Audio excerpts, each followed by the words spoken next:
did Yahushua keep the Passover before his death? Giving all praise to Yahweh Bashem and Yahushua Bashem Kakwadash and Shalom to the hopefully elect out there. And this is the answer to whether the Lord actually kept the Passover. And he did keep the Passover, which was the beginning of the Passover is called the Feast of Unleavened Bread, but that night, that evening, the 14th day at evening, is the Passover, and that's the beginning of the Feast on Unleavened Bread. So the first day of the Feast of Unleavened Bread is known as the Passover. The Passover is not a separate high holy day than the Feast of Unleavened Bread. So let's read these precepts. Got 3 precepts. We'll make this super short. Matthew 26, verse 17. Now, there's other precepts that suggest that the Gospels said different. When you understand these scriptures, there's typos, misprints. So this is the source right here. I'm giving you the source right here. Matter of fact, you know what I'm gonna do? Let me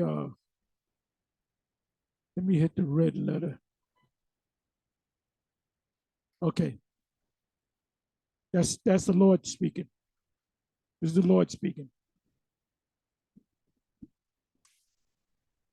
Matthew 26, verse 17, excuse me.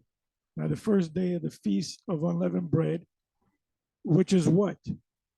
The night, the 14th day at evening is known as the Passover, which is the beginning of the Feast of Unleavened Bread. So the rest of that day, it's called the first day of the Feast of Unleavened Bread. The disciples came to Yahushua, saying unto him, where wilt thou that we prepare for thee to eat the Passover? And he said, go into the city to such a man and say unto him, the master saith, my time is at hand. I will keep the Passover at thy house with my disciples. Let me read some more. And the disciples did as Yahushua had appointed them, and they made ready the Passover. So that meat, that when they sat down and ate, and when he made the statement, the one that dips their hand in the bread with me is going to betray me. So they were all dipping in that to get that unleavened bread. So they was all wondering, is it me? Is it me? And it was actually Judas Iscariot, and that was on the night of the Passover, the first day of the unleavened bread. This is the last Passover. It says, now when the evening was come, which is 14th day at evening, he sat down with the 12. And as they did eat what? The Passover, he said, verily I say unto you, that one of you shall betray me. And they were exceedingly sorrowful, and began every one of them to say unto him, Lord, is it I? Then he answered and said, he that dippeth his hand, I explain that, with me in the dish, the same shall betray me. And they all dipped their hands into the dish to receive that bread. They said, the Son of Man goeth as it is written of him, but woe unto that man, meaning he was supposed to die, but woe, damnation to the man that betrayed me, which he was set up to do anyway. Man's goings of the Lord. They said, but woe unto that man by whom the Son of Man is betrayed. It had been good for that man if he had not been born. Then Judas, which betrayed him, answered and said, Master, is it I? He said unto him, thou hast said. So now let's go to another precept. Mark 4, verse 12, 14, verse 12, rather. Let me hit the red letter. And the first day of unleavened bread, when they killed the Passover, and that was before the sun went down. You got to kill the Passover before the sun. Your preparation starts on the 10th, but you kill the Passover before the sun goes down. His disciples said unto him, where would thou that we go and prepare that thou mayest eat the Passover? It says, and he sendeth forth two of the disciples and said unto them, go ye into the city, and there shall meet you a man. Give me a second.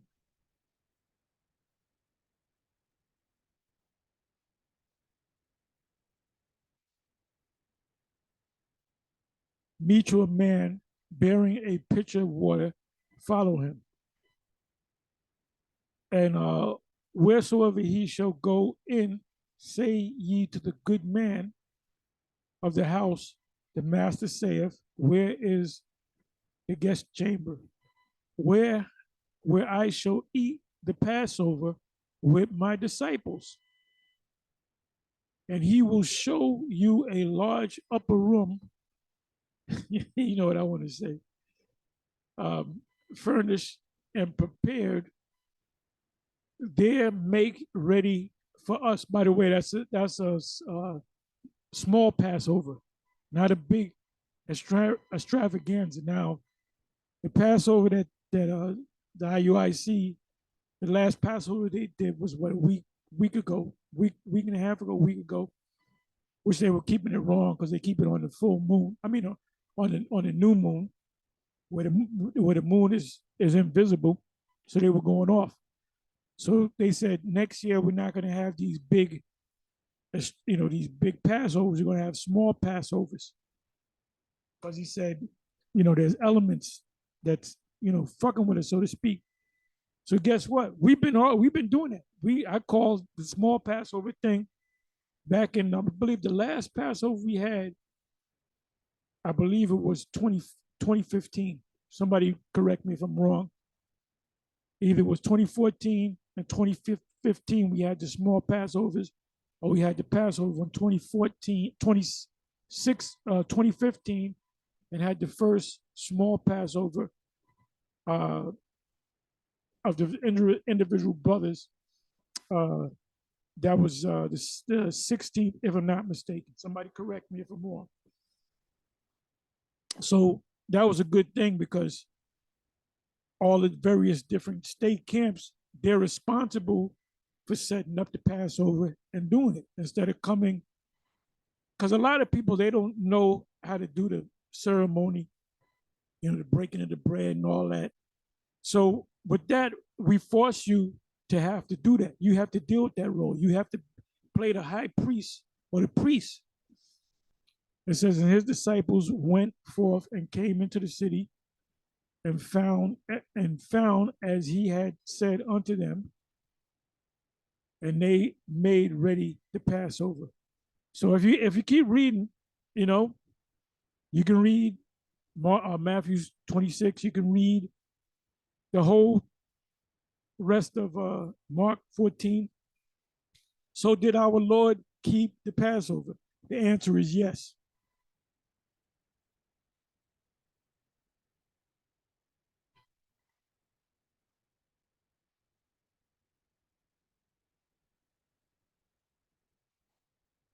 Luke 22, verse 7. Let me hit the red letter. Then came the day of unleavened bread, when the Passover must be killed.